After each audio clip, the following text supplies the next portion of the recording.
I came into this business about 16 years ago. In January, it'll be 16 years ago, and I made myself a promise. I'm an engineer. I'm never going to sell to people because I hate it. So we've built a business around education. We believe that it's just right for everybody to know what goes on in a mortgage. And I'm not suggesting it's evil, but I think it is great for people to be educated so that they make informed decisions and not just be sent an email with an interest rate.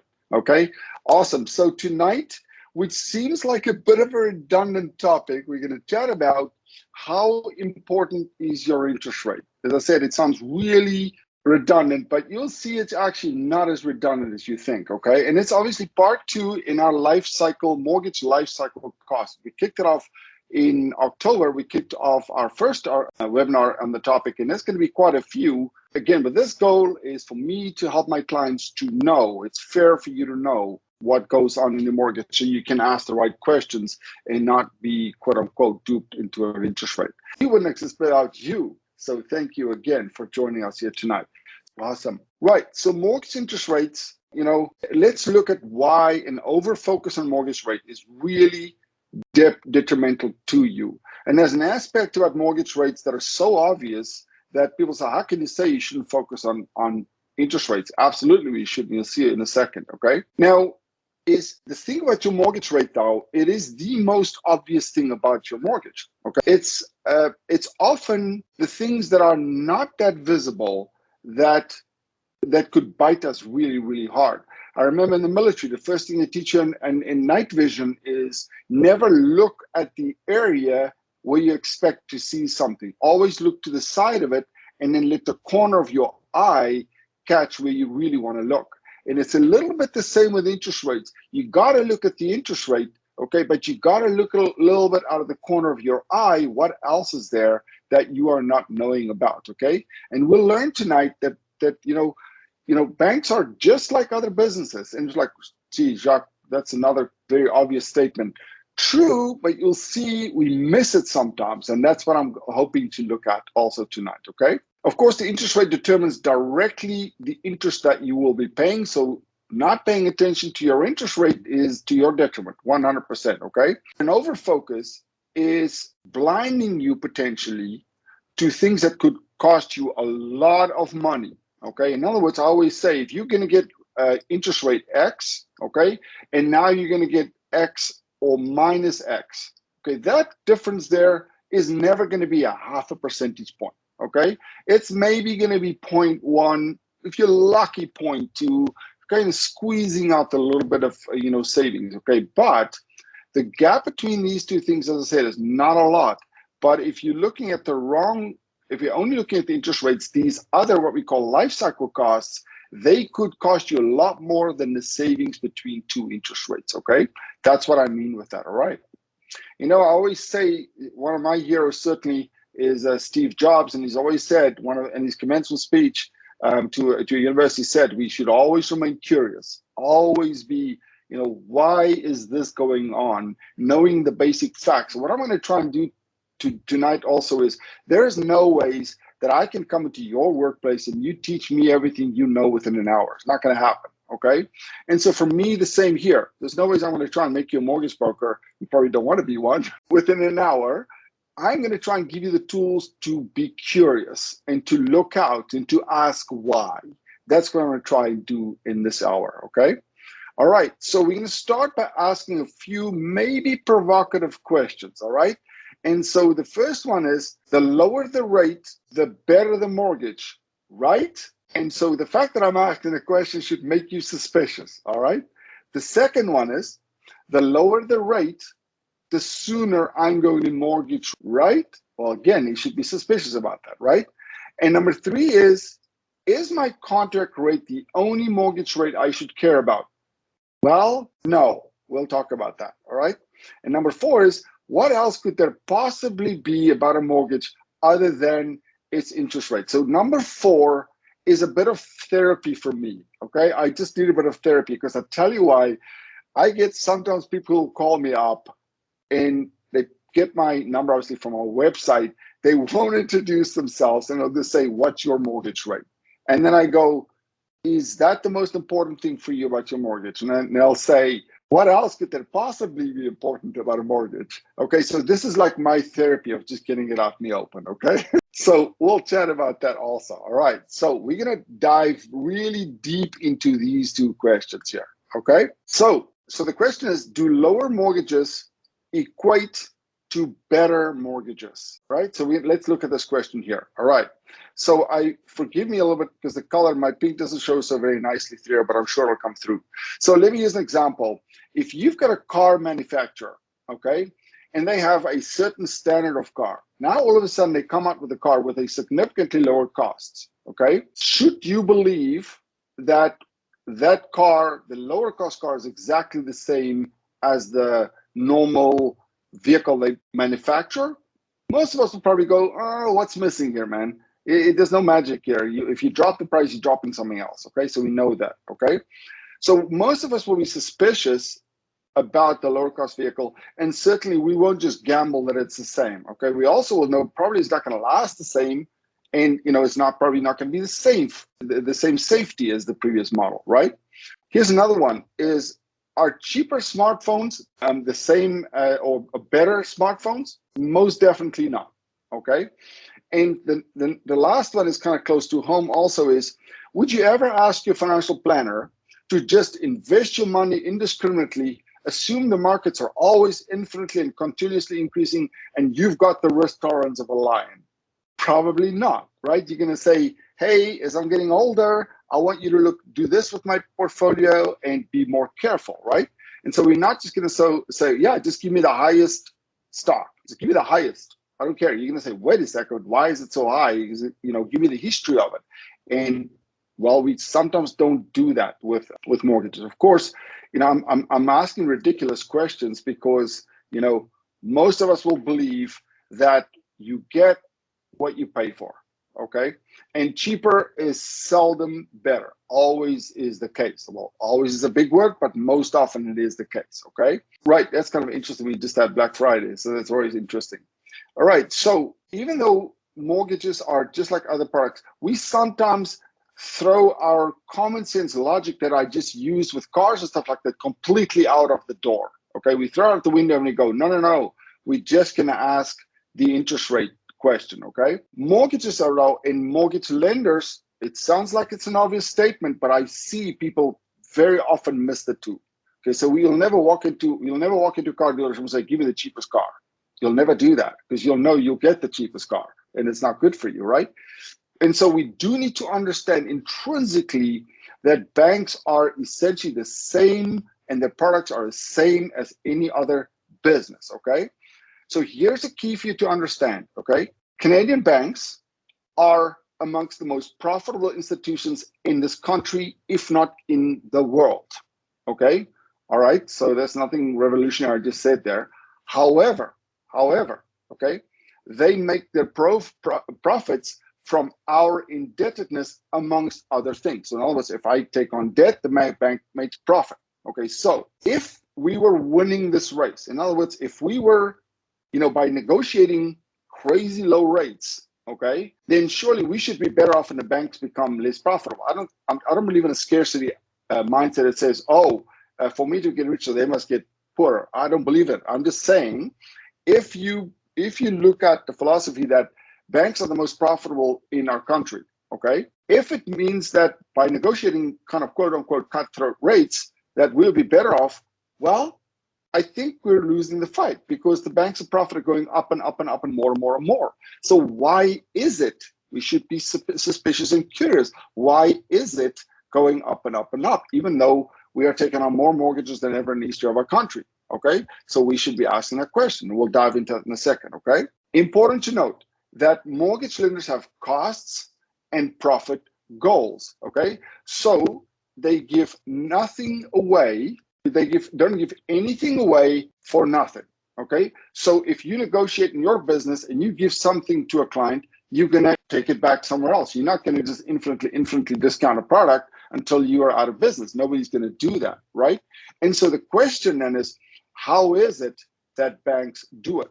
One of the things that you need to understand about mortgages, as much as they are large, they really, to some degree, are a loss leader to banks, Okay. So what I mean with that, basically, banks are not making much profit on mortgages. They use mortgages. Most people have mortgages. You got to come into the financial institution, and that's where you get the 19% credit card.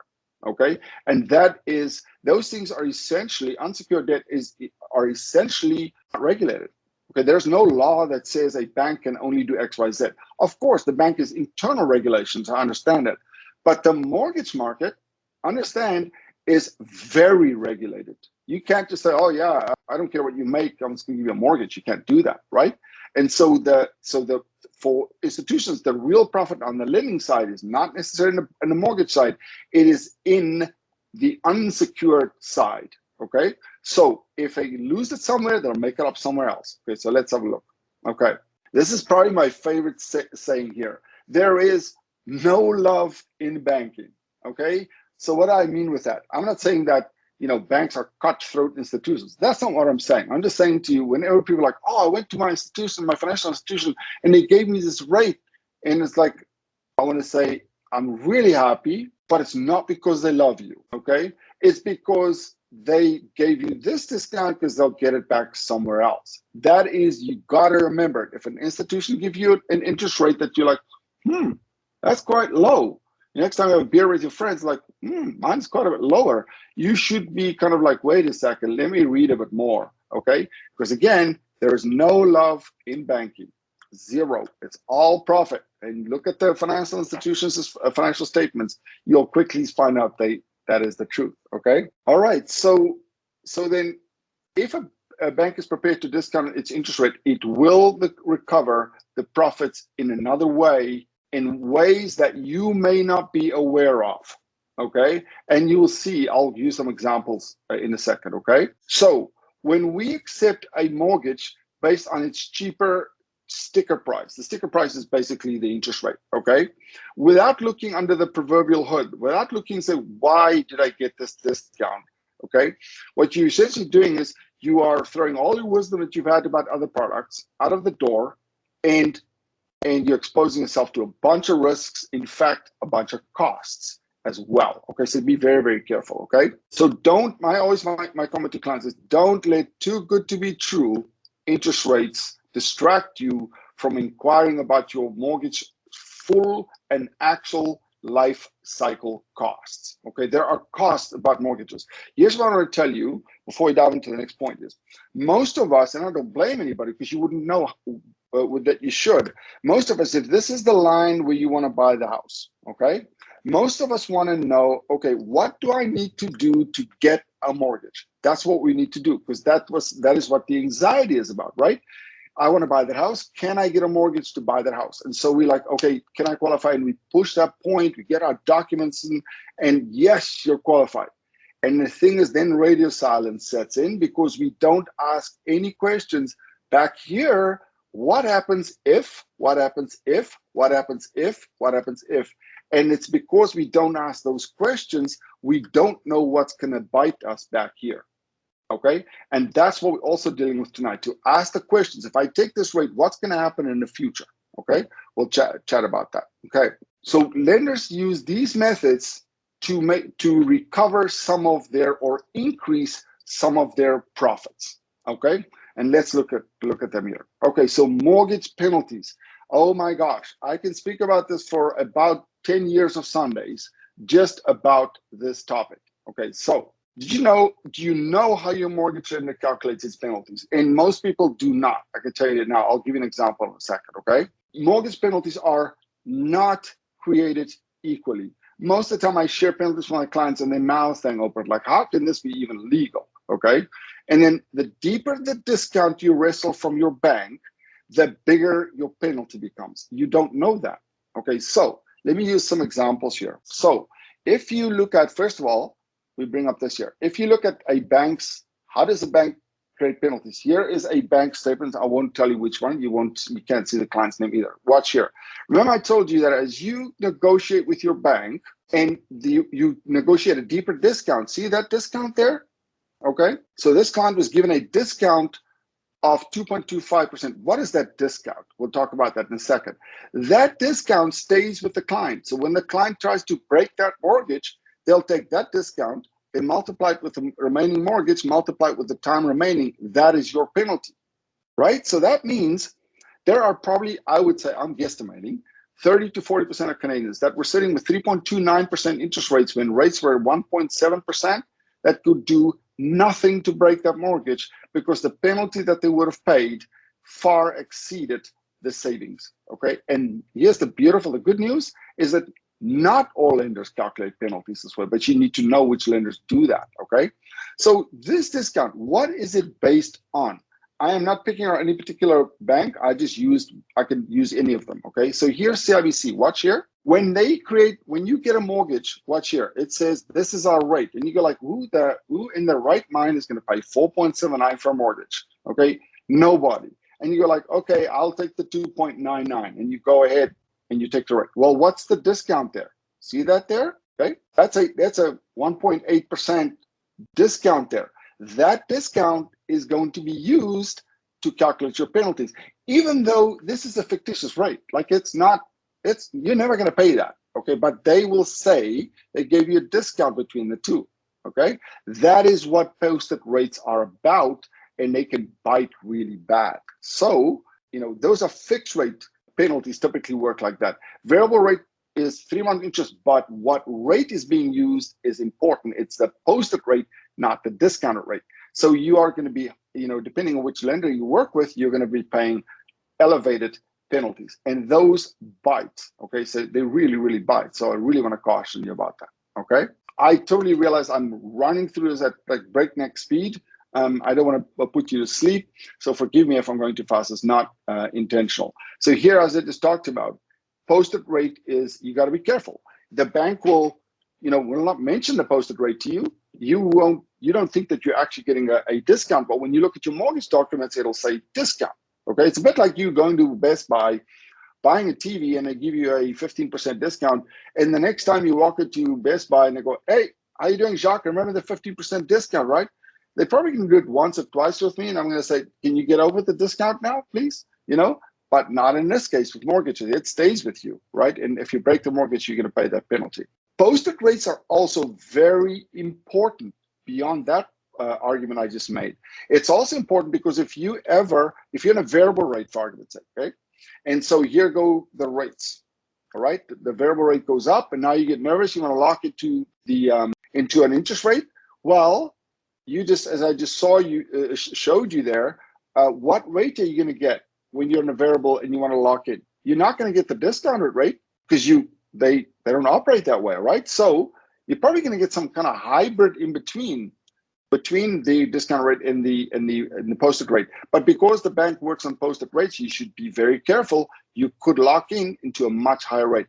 And if you want to lock into a fixed rate from a variable rate, what leverage do you have? Zero, right? You're already a client of the bank. If you don't like what they give you, you're going to have to break the mortgage and pay a penalty. So got to be careful about that. Our next webinar topic is actually on the bank, a lender's philosophy. We'll chat about that. Here's something I see sticking its head out a lot these days, and I really want to caution you about this, okay? Cashback mortgages. Oh my gosh, I get it. You get a mortgage and they give you 5% cash back. I mean, you take a $500,000 mortgage. That's $25,000 in your 5% cash back is $25,000 in your pocket. You can do quite a bit with $25,000. However, here's the bite. There's two things. The interest rate is normally higher. Sorry, it doesn't draw very well here. You don't see the colors. The interest rate's higher. So again, as I said to you, there's no love in banking. No bank is just going to cut you a check for $25,000. Say, hey, Jacques, you go ahead, buddy. It's on us. You go ahead and just have fun with that, okay? It's not going to happen, all right? And then this is the part you may not know.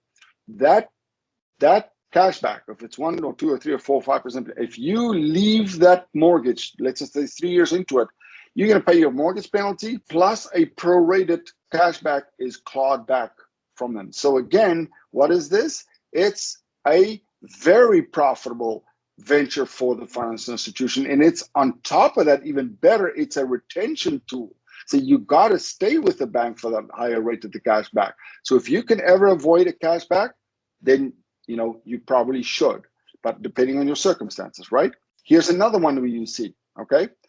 Banks will slightly reduce their interest rate for a shorter term when during low interest rate conditions. So for arguments, here's what I see. Here's another tip I want to give you. Typically, we'll sell you any interest rate as long as they get the deal.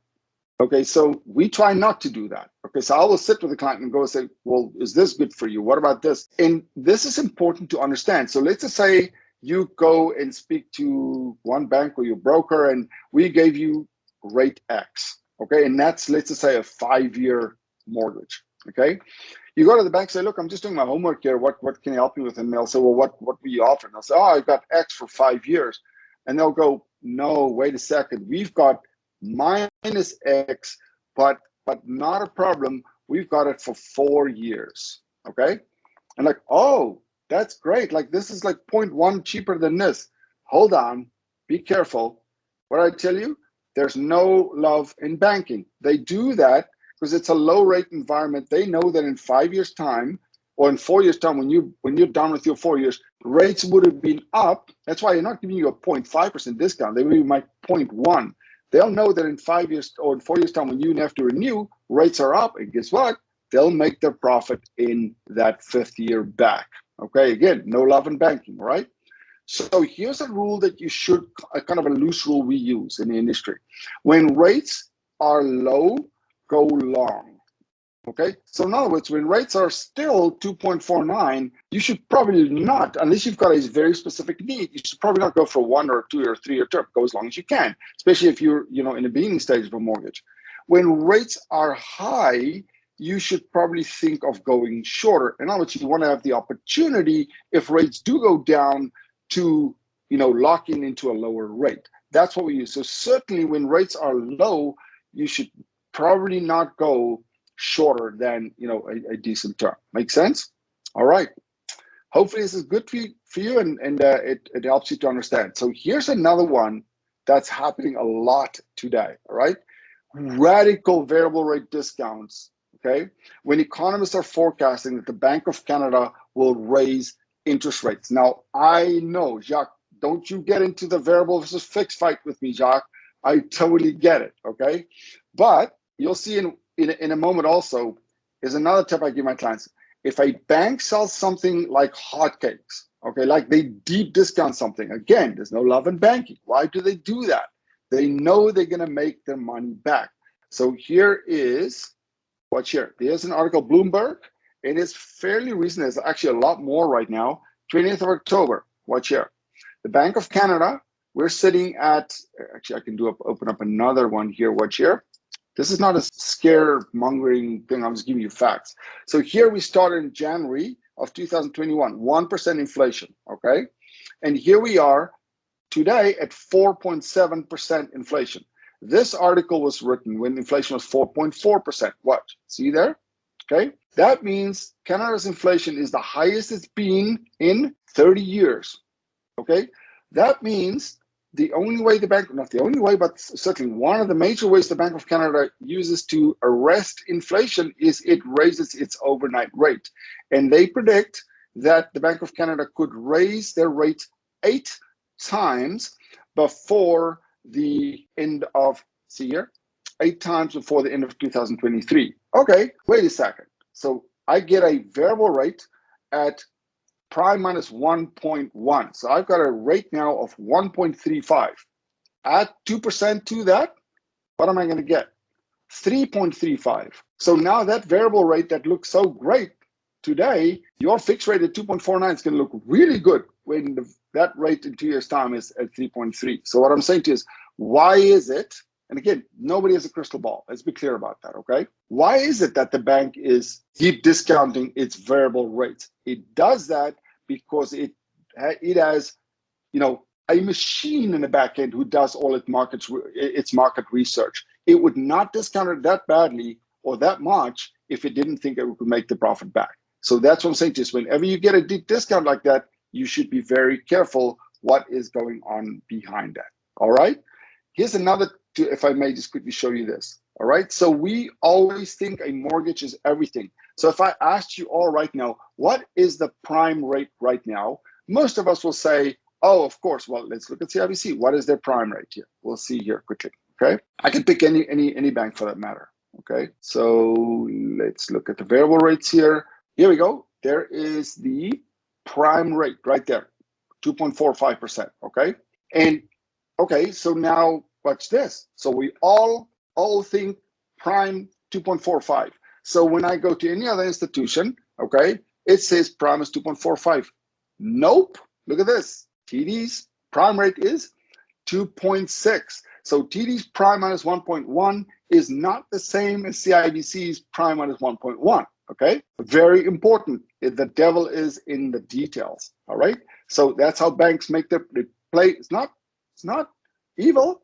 They just play with the variables. Okay, they're clever business people. So we should be as clever consumers to make sure what we're getting into. Okay, so again, be careful of the very deep discounts. If you want to take a variable and you think you're good, go ahead. We give our clients what they want. I never dictate to my clients what they should be having. I'm pretty vocal about some stuff because you should. I think I always say, you want your mortgage person to be, right there with you. You don't want a cheerleader in a mortgage broker. You don't. You want your mortgage broker to point out risk, but you don't want your mortgage broker to be a party killer either. Okay, but you want your mortgage broker to say this, and then you have the tools to make your decisions, right? Okay, so this is another one that people don't know about. So we've been told that fixed rate mortgages are closed and variable rate mortgages are open. Neither are true. They can both be closed, but they can also both be, open and actually partially open. Partially open is what most people call closed today. A truly closed mortgage means the following. Okay, here's a good example. Clients of mine come to me and they say, look, Jacques, we're building a pool in the backyard. We're looking to take $150,000 out in equity in the house. Can you please arrange that for me? I'm like, oh my gosh, piece of cake, let's go. They get to the lawyer and nobody knows this stuff, right? You get to the lawyer to sign the papers and the lawyer's like, no, you can't do this. Why? Why can't we do this? The mortgage is fully closed, meaning you cannot get out of that mortgage unless you sell the house or you wait until the end of the term. Okay, so you mean even if I want to pay a penalty and leave that lender, they won't let me leave? Yes, it literally means that. Okay, or if they allow you to break the mortgage, you can only break it and remain with them. Hold on. So why would I reward an institution that's just restricted me? Okay, and why would I sign up for another 5 year with the same terms and conditions? Like then the lender owns me. Okay, so be very careful. And again, banks make this palatable because they give you a little tiny 0.1% discount. Okay, and so be careful of that. Another one that banks use to make their profits are home equity lines of credit. Why do they? These seem pretty innocent, Jacques. Remember, I think 3-4 months ago, we did a whole webinar on home equity lines of credit.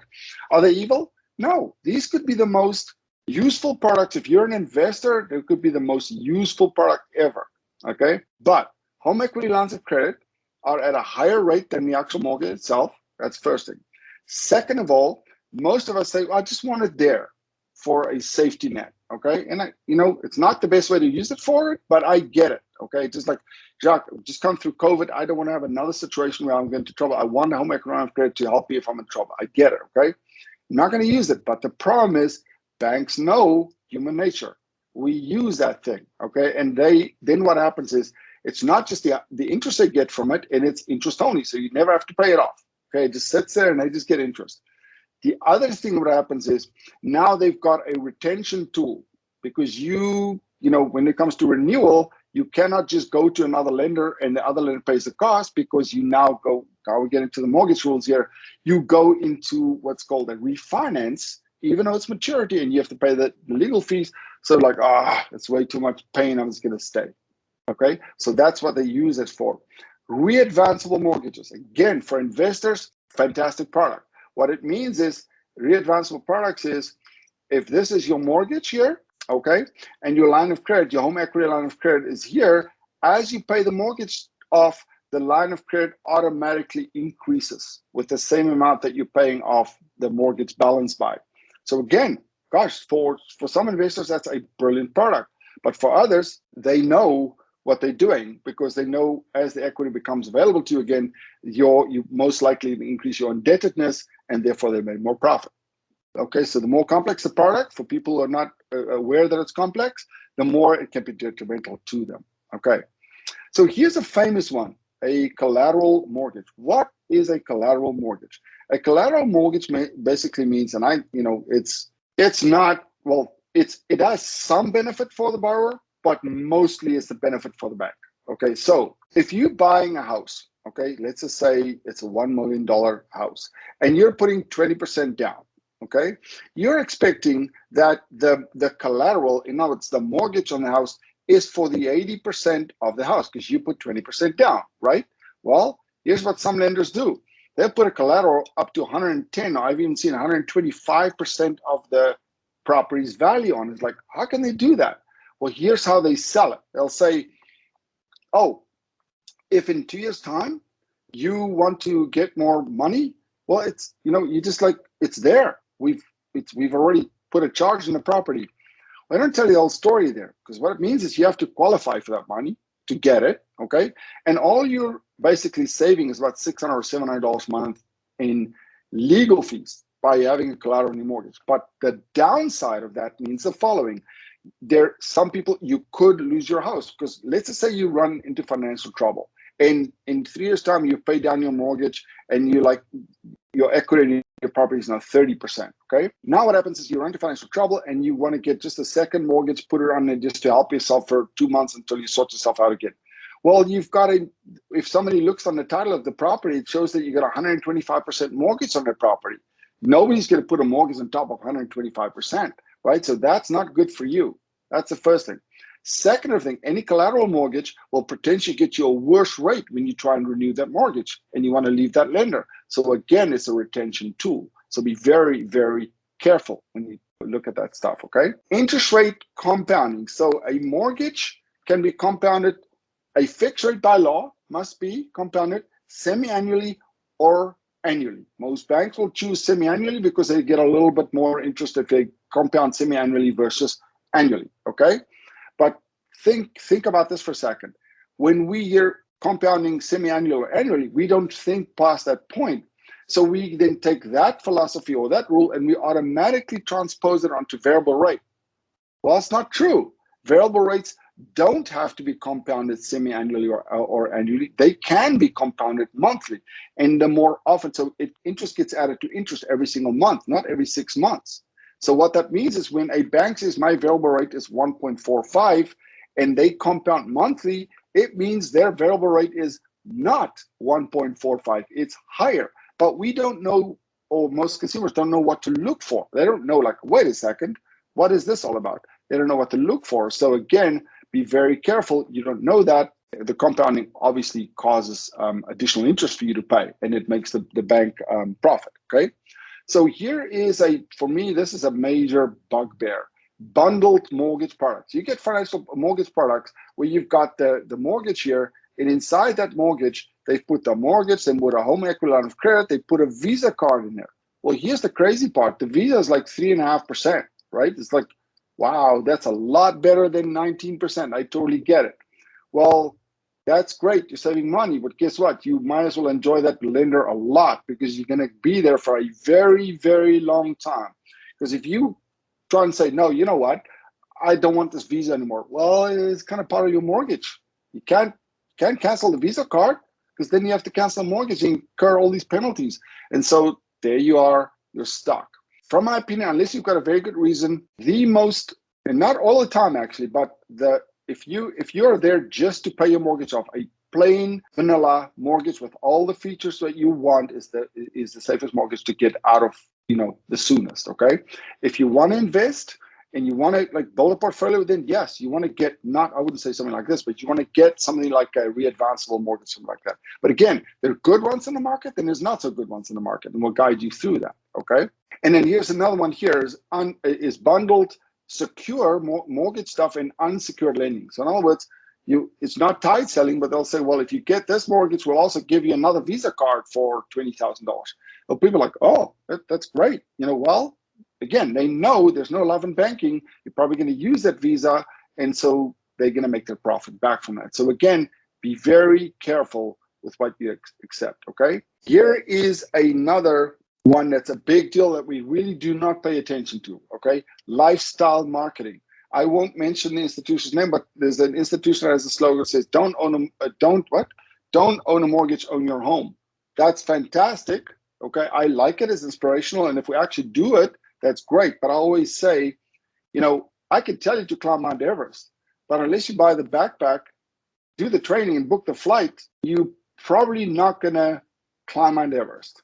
Okay, so I can tell you, don't own a mortgage, own a house. If I'm creating more products to get you deeper in debt, or to keep you in debt, or to make it more difficult for you to pay off your mortgage, that slogan means nothing. Okay, so I'm just saying here is a lifestyle marketing. Be careful of products that they market it to elevate the status, of some products. So obviously at your expense, because they in the background they're not that good for you. Okay. Here's another one. Okay, is mandatory in-branch closing. Okay, so in other words, you get a mortgage from your broker or from your whoever you get it from, but you have to go to the branch to close the mortgage. You know where I'm going with this. You go to the branch because then it's like, do you have this? Do you have this? Do you have this? And you can't do this. You have to get that and all that kind of nonsense. Okay, so be very careful of it. Okay, if you do need to go to the branch and you do not want to be dead, like plug your ears and do la la la la la until they're done and then move on. Okay, so be careful of things like that. Mortgage life insurance. I do not sell insurance. I do not advise in mortgage insurance, but I can tell you now, I see quite a few clients that has added the bank's mortgage life insurance to their mortgage. And I think it was 2 months ago, we dealt with a client. They were paying 100 every 2 weeks, bi-weekly, for their mortgage life insurance. And, their other insurance would have costed them a lot less. And I did the math for them. They took that $125 times 26 a year and applied it to the mortgage. The results would be astounding. Okay, so go and talk to a life insurance person who specializes in it, and ask them to compare and give you the details as to compare to mortgage life insurance. That's what the bank sells you, is credit life insurance. Okay, a branch typically cannot sell you term insurance, but they can sell this inside the branch. And by the way, and if you knew this, but nobody can ever force you to get insurance to get a mortgage. It's illegal. It's called tied selling. It's totally illegal. That's why if you go to a bank, you'll never see like a term life insurance person sitting in a branch. Okay. One of the things that you need to be also aware is if you negotiate the bank down, or banks will actually create products that are exclusive to rate shoppers. So like, oh, that's a low rate. People will get that rate. And what they don't understand is the bank is tweaked the privileges on the background. Say they've put the higher penalties in for this. They would take some privileges away. So be very careful. Again, be suspicious. There's no love in banking. The moment that you see a rate lower than normal, ask the question. Ask the questions. The problem is most people don't know what to ask. And that's a problem. Of course, again, just like if I had to come into your workplace, I would not know what to ask necessarily, right? Okay, so here's another one. Remember I said to you, most people ask the question what it takes to get in the mortgage. They never ask the question what happens afterwards. So when you get at the end of your 5 or 4 or 3 years, you get to, what is the lender's renewal policy? Here's the key. If a bank works on posted rates, well, guess what? You're probably going to get a higher rate. I believe the statistic is 85% of Canadians will just sign the renewal and send it in. Okay. And so you want to work with lenders that have a very, very high retention ratio at renewal, not because people just sign it, but because they come aggressively right off the bat with their mortgage rate. Most of the large financial institutions will throw you a bone, see what you do with it, and then basically, you will be signed on and get it done. So some of the lenders will actually allow us, which is very good for you, to present you with the renewal, meaning that if I see a bunch of garbage coming across my desk, I'm not even going to present it to you. It's going to get sent right back and say sharpen the pencil. Okay, and I look at the terms and conditions. So that's what you want to look at. Okay, here's another famous one also, is mismatching components. So you get a mortgage, okay, with let's just say, and it's a pretty cool product, but let's just say you decide to have a 3-year mortgage, and the bank can sell it to you like this, and then you have a 5-year mortgage here. Okay, so you got 2 components. You can do that actually. Okay, well, that sounds great because they give you such a nice discount. The problem is these 2 will never have the same maturity date, so they will never renew on the same date. So in other words, if this one has to be renewed, This one does not. So if you want to break that one, well, you're gonna have to pay a penalty. So you're always out of sync with the products, and so the bank will retain you. That's basically what they've done there. Okay. So the same thing with portability. Portability means if you own house X and you want to sell house X and you want to buy house Y, you want to take your mortgage with you. If you qualify, you can port your mortgage and it's great. Now, there's different ways that banks port. Some banks will take your existing mortgage and then go to the new one. Let's just say it's higher, and they kind of blend the rate with the increase of the mortgage. Okay. Normally, all things being equal, that is the better way. Why? The other way is, as I just explained, what they'll do is you've got your existing mortgage, that's at rate X, and then what they do is they give you the new mortgage to fill up the extra money, which they do is, but they do it at a different term length. So let's just say you got 3 years left here. Here they only give you 1 year. Well, now they just owned you because you're out of sync with the renewal dates, right? So be very, very careful. Now, again, how would somebody know to ask that, right? You would know how to ask that. And so it's important that you get advocacy from your broker involved. The next one is kind of sounds pretty, straightforward, but mortgage terms and conditions. I don't know if you knew this, but you actually have not just one terms and conditions. The whole thing is called your mortgage terms and conditions. But if you read your mortgage commitment, it'll state a bunch of clauses there and terms and conditions. Inside there, it'll refer to what's called your standard charge terms. Okay, that's another set of terms and conditions. And guess what? Almost nobody ever reads those. Okay. Then you can also have a cost of borrowing that has a set of terms and conditions in. Okay. So be careful that you know what your terms and conditions are. The problem is, if you really want to dig into your terms and conditions, guess what you're going to have to do? You have to go to your lawyer. Okay. And what is going to happen? You say, lawyer, can you please go through this with me? And I go, absolutely no problem. At $500 an hour, I'll do this all day long. And you do the math. I was like, okay, there's like $5,000 just to look at my mortgage documents. Not doing that. And guess what happens? You just let it go. And so be very careful about this. So next question we're going to deal with, we just dealt with the first one, is does a lower interest rate make you mortgage free faster? From what I just said is the following. The answer is a lower interest rate could lead to you being mortgage free faster. However, it is definitely not a guarantee that you will be mortgage free faster. Okay, definitely not. Okay, in fact, an unhealthy lower rate will most probably extend the life of your mortgage. Okay, and you don't want your mortgage life to be extended. It's the one thing you want to end real quick. Okay, not real quick, but in real time. So I'm saying a lower rate is not. When I ask clients always, this is like, is a lower rate equal a better mortgage? It is not. Is a lower rate equal mortgage free faster? No, it's not. Okay. So here's what I say: a hyper focus on low rates to the exclusion of prudence. If it was the answer, then a lot more Canadians would be mortgage free faster. Okay. And it's not the case right now. Okay. I'm going to tell you, of my clients that became mortgage free, I cannot remember one that did it because they were looking for cutthroat rates and at the cost of terms and conditions. Most of my clients who are mortgage free they want to look for a competitive rate. And as a broker, you can know this, we operate only in discounted rates. If a broker submits an application to a lender at a higher rate that they have on their rate sheet, well, guess what? You're going to get a phone call in 15 seconds and say, what's wrong with you? We don't have this rate. So we literally do not have the ability to submit an application with a higher rate that is available to us. Okay, so that's important for you to know.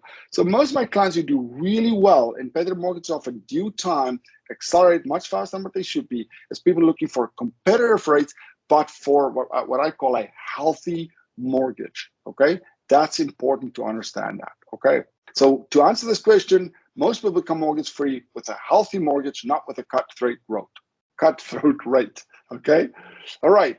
Here's the other thing we do understand. Okay, we typically achieve results in mortgage-free results in the same way we do with other products. Okay, I wish I did. I don't become, all of a sudden fit because I bought an expensive pair of running shoes or a cheap running shoes. Okay, and I won't get fitter than my buddy if I did it by myself. Okay, so why do I say that? It's because in our mortgage-free plan for our clients is you literally once a year we say, do you want to make a change to your mortgage? Most of my clients who win, is they do small increases regularly and they win. So it doesn't hurt their budget. The moment something starts hurting your budget, you're going to stop doing it. Okay. That's they let us help them to do it. Okay. And again, I talked about this. Most of my clients who pay the mortgage off faster are ones who help us to pay the mortgage off, and they're looking for a competitive rate, but not a crazy rate. Okay. Okay. So, if I walked into your workplace and I would not know what to ask you, you know a lot more about what you do every day than I would ever know. Okay. So in the mortgage business, how can I help you to at least kind of ask, to kind of put your radar up? Okay. When you see something, what should you be careful of? Okay. So I'm going to use that in a second. Most of it I actually mentioned here already. Okay. So I'm going to give you 3 points to remember always. Okay. I can never say never, but I cannot remember a time where this has failed me. Whenever a client comes to me and says, I got this X rate from institution Y, I go, that smells. Okay. And it's like that one I just showed you on with the prime rate that's higher from the one bank. That's exactly what happened there. Okay. So if an interest rate seems too good to be true, I call them the miracle mortgages. Okay. It usually is, and it's probably not good for you. Okay. So when you see on the radio some crazy rate being announced or on television or whatever else, like, just smell a rat. Okay. That's important. Number 2, okay, as I said, if a lender, here's what I always said to my clients. When you go to a financial institution, if the person does mortgages by email, like, oh yeah, here is an interest rate for your mortgage, don't do it. Don't. I always tell my clients, don't let yourself be treated like this. Okay. Anybody who cares about their work should meet with you at least twice during the mortgage process. First of all, they take information from you. Okay. That can be over the phone, no problem. Then we meet with you once we've checked your credit, we've got all your documents from you, and I'm going to show you exactly what your options are. Okay. And if you're going to go purchase, you would probably be pre-qualified at that time. Okay. Then once you actually purchase and the mortgage approved, I'm going to meet with you again to go through your approved mortgage before you sign those documents. Okay. So insist on it. Insist on it. You be treated right and things be explained to you. Okay. There is no excuse in today's world. In the virtual world, I'm meeting with you right now on the web. There's no excuse why any financial institution's rep or a mortgage broker can meet with you like this. Okay, by just accepting a rate over email, you're really exposing yourself to a bunch of risks. Okay, and we talked about this one here. If a lender promotes a product or an interest rate like crazy, be suspicious. And in brackets, don't buy it. Okay, so in slang, we say if they're selling something like hotcakes, don't buy. Okay, so be suspicious. Any of these, when you see this in the lending business, be suspicious. Okay, be careful. All right. So I want to just leave you with, as I said, don't lower your status. When people offer you stuff, be curious and make sure you ask until you ask. My greatest moments in my business has been when I've had clients who have asked me again and again and again until they understood. Those were my teachers. Those clients have been my teachers. And I've been deeply thankful for them because I've learned how to, massage things and to explain things better for clients. Okay. And, I always say, my dad taught me how you do anything, you do everything. If that mortgage person is not caring for you up front, do you think they're going to care for you later? I don't think so. Okay. I don't think so. And so for me is, look, this is what, our parents taught us. Put your radar up. Do these people care about you, or are just trying to sell you a product that will make them money? Okay, we're all in for profit. I'm cool with that. But there's got to be some heart with it. Okay. And then, as I said again, your mortgage should be healthy, suitable, and include a competitive interest rate. Okay. And so that you can outperform undesirable mortgages and be mortgage free faster. You can actually breathe now. Actually, I can breathe also. That was the end of that. I am hanging over a cliff there because I know I am not trying to be disrespectful to financial institutions at all. I work with a lot of financial institutions. We are blessed in Canada to have a very stable financial institutions. But I got to be honest and say that I think our financial institutions lack education. I don't think what's going on is fair. I think it is very fair for people to be educated about what they're doing and where they're going and what could bite them about a certain product. It's like, in one sense, it's the best way to do business. Absolutely. So that's why I spend my time doing on this. So I hope you guys have learned lots today. This is my cell phone number. You can email us there all the time. You can find us anywhere on the web as well. I thank you so much.